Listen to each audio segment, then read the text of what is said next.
In royal archives across Europe, dozens of children appear, then vanish without explanation. Their births were recorded, their deaths ignored. Tonight, we uncover the forgotten tragedy of royal children born with Down syndrome, hidden away, silenced by power, and erased from memory. And one case, revealed at the very end, may be the most haunting of all. Imagine this. If your family carried a genetic condition, would you embrace the truth or bury it forever? For centuries, kings and queens faced this question. Their answers shaped dynasties, changed politics, and left a trail of secrets history is only now beginning to uncover. For centuries, monarchies thrived on image. A king's authority wasn't only about armies or wealth. It was about projecting divine perfection. Every portrait, every ceremony, every marriage alliance reinforced the illusion that the royal bloodline was strong, flawless, and destined to rule. But what happened when a child was born with a visible difference? For families who ruled nations, such a birth was more than a personal challenge. It was seen as a threat to the very legitimacy of the throne. Historians describe how court physicians, advisors, and even priests would debate whether a child should be hidden, institutionalized, or erased from the record. And yet, behind the grandeur, these were simply parents facing heartbreak, fear, and impossible choices. Today, we know Down syndrome as a genetic condition involving an extra chromosome. But centuries ago, the language and understanding didn't exist. Families, doctors, and society relied on vague terms: feeble-minded, simple, or idiot, labels that carried enormous stigma. Yet, artwork and burial records from as early as the Middle Ages reveal children with distinct features consistent with Down syndrome. Their lives were rarely documented, but their existence is undeniable. Without medical understanding, parents were left vulnerable to superstition and judgment. Was the child a punishment from God, a bad omen for the dynasty, or proof of tainted bloodlines? Imagine the silence of a palace nursery where attendants were instructed never to speak of a prince or princess again. The absence of a name in official records wasn't an accident. It was a strategy. When historians trace royal genealogies, they expect precision: births, marriages, and deaths recorded with care. Yet, across Europe, gaps appear. A child's birth is noted, then no further mention, no baptismal follow-up, no marriage alliance, no burial inscription. These disappearances weren't oversights, they were deliberate omissions. Archivists often find whispers of a weakly child or a delicate infant, terms coded to mask disability. Sometimes, royal portraits show only a fraction of the siblings born, carefully curated to project health and continuity. The result is eerie: family trees pruned like gardens, cutting away any branch that threatened the dynasty's image. And so, entire lives, real children with laughter, fears, and potential, became shadows in history. No dynasty embodied the dangers of obsessive bloodline purity more than the Spanish Habsburgs. Centuries of intermarriage left their royal children vulnerable to genetic disorders, from the infamous Habsburg jaw to devastating physical and cognitive disabilities. Within this family, cases consistent with Down syndrome likely emerged, though often disguised by vague medical notes or outright concealment. For the Habsburgs, every child symbolized the survival of an empire sprawling across Europe and the Americas. Yet the very marriages meant to preserve royal bloodlines made tragedy more likely. Some princes died young, others were hidden in cloisters, their names fading from memory as if they had never existed. The paradox is striking. In striving to preserve power, they undermined their own legacy.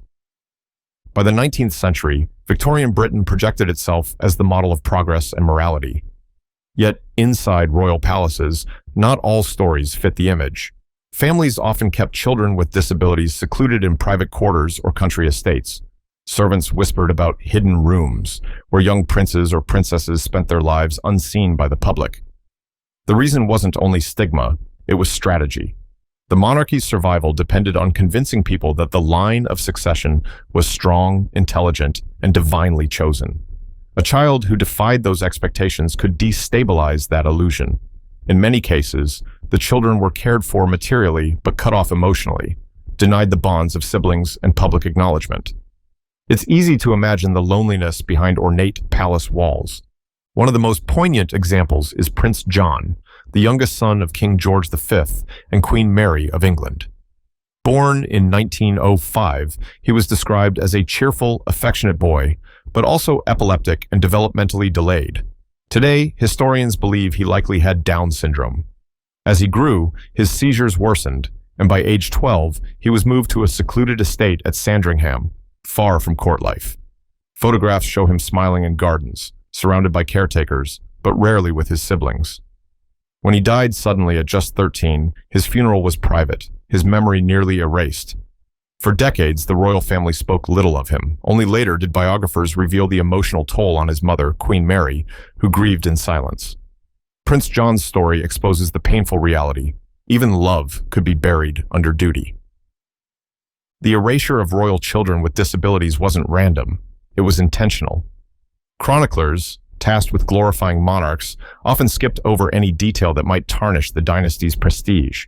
Court records would use euphemisms like sickly or delicate, only to stop mentioning the child entirely. Sometimes the child's name appeared once, at birth, and then vanished, as though they had never lived. This silence served a political purpose. Heirs must symbolize strength, not fragility. The fewer questions the public could ask, the safer the monarchy appeared. Yet for the families, this silence was double-edged. It shielded them from scandal but deepened private grief. Historians call it the deliberate forgetting of dynasties, where protecting crowns mattered more than protecting children. Before modern genetics, disability was often interpreted through the lens of superstition or divine judgment.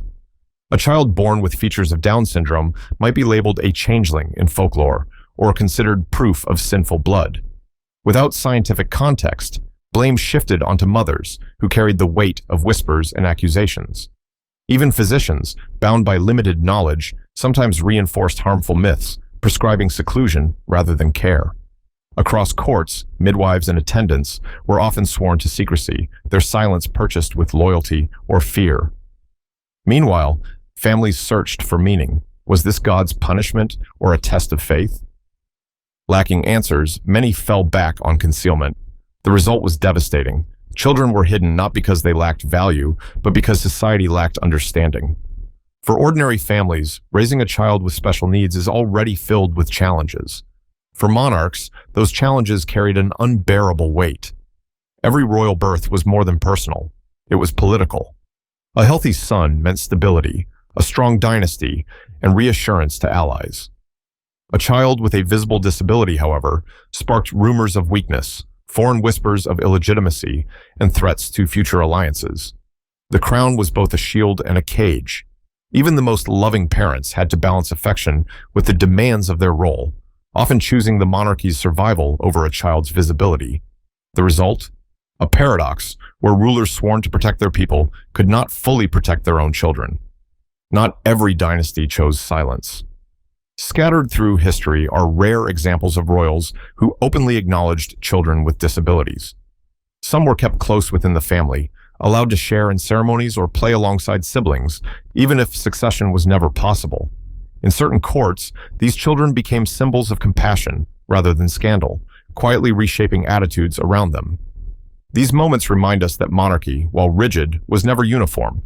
Choices varied with personalities, cultures, and courage. Though these cases were exceptions, they prove a vital point.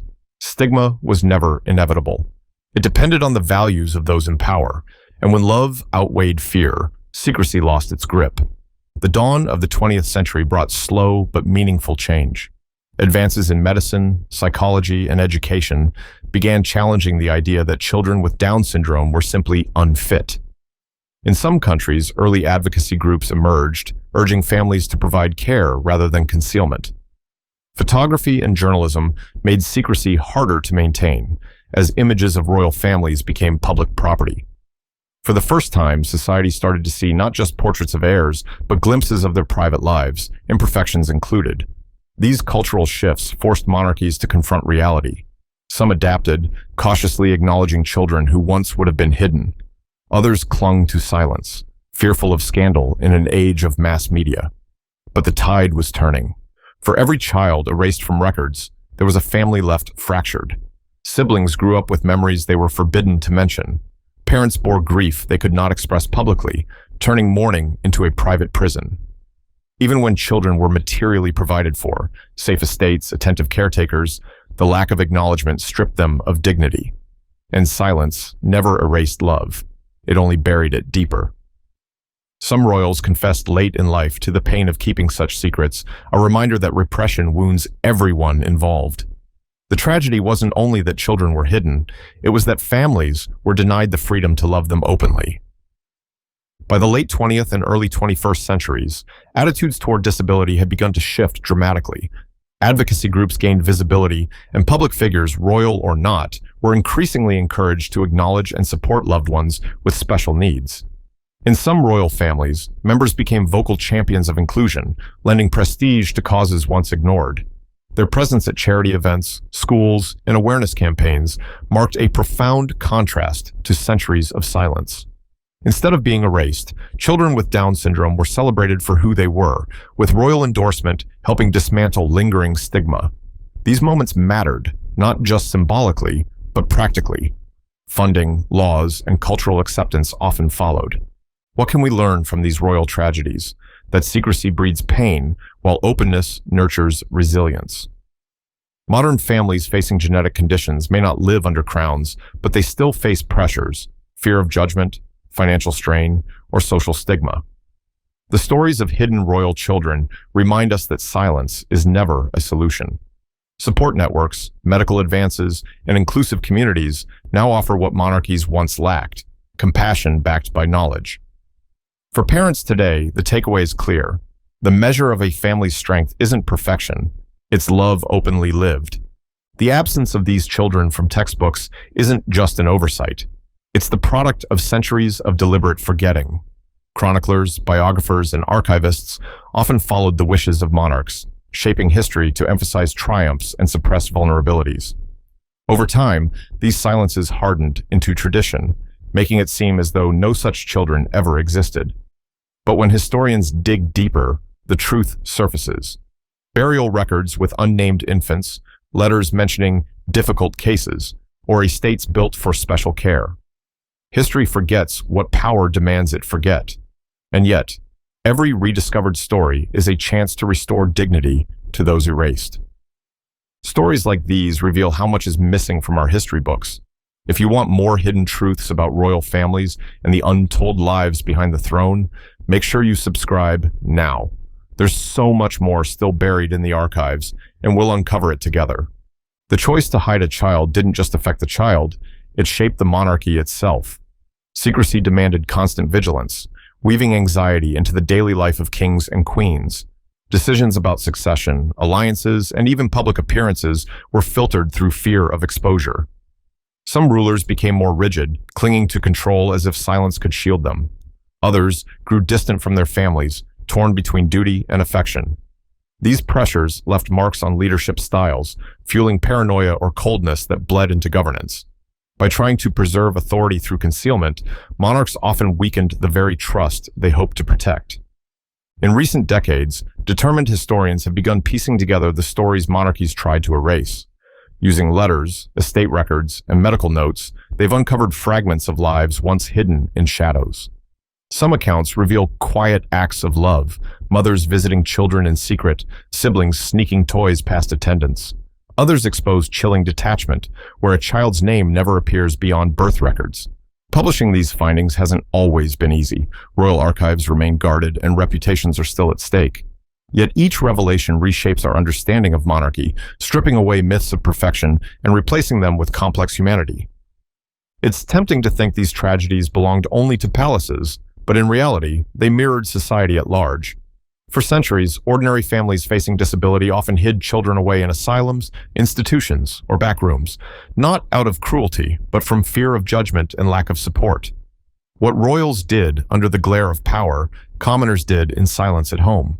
This parallel reminds us that stigma wasn't a royal problem. It was a human one. The difference was scale. When monarchs concealed children, their choices set cultural examples that rippled through society. Secrecy at the top made secrecy everywhere seem normal. The invention of photography in the 19th century began chipping away at royal secrecy. Unlike paintings, carefully staged and idealized, photographs captured reality with a stubborn honesty. Sometimes, children with visible differences appeared unintentionally in family images or group settings, preserved before they could be cropped from history. These snapshots, often tucked away in private albums, have become priceless evidence for modern researchers. They remind us that despite official records erasing these children, cameras told a different story. A single photograph could outlast decades of silence, forcing later generations to ask, who was this child and why were they hidden? Among the most haunting cases lies in mid-20th century Europe, where a royal child, believed to have Down syndrome, was institutionalized for life, despite being heir to a prominent family line. Records show the child lived into adulthood, but without public acknowledgement, visits, or legacy. Only after the dynasty fell from power did whispers surface, pieced together from caretaker testimonies. The tragedy wasn't the condition, it was the erasure. This child could have grown with love, acceptance, and dignity, yet instead became a symbol of secrecy's cruelty. Their story reminds us that history's silence is rarely accidental. It is chosen. The forgotten children of royalty tell us more than dynastic gossip. They reveal the human cost of perfection. Behind gilded walls, families made choices shaped by fear, duty, and image. Some chose silence, others chose love, but all carried the weight of history's judgment. Today, we can look back with clarity. These children were not threats to power, but victims of it. Their absence in the record is itself a story, one that reshapes how we see monarchy, not as flawless, but as painfully human. And that's why remembering matters. Because when we restore the forgotten, we not only give them dignity, we learn what it means to be fully human ourselves. History's silences are never empty. They're filled with lives waiting to be heard. And if this story moved you, don't stop here. The next video explores another hidden chapter of history, one just as shocking and just as vital to remember.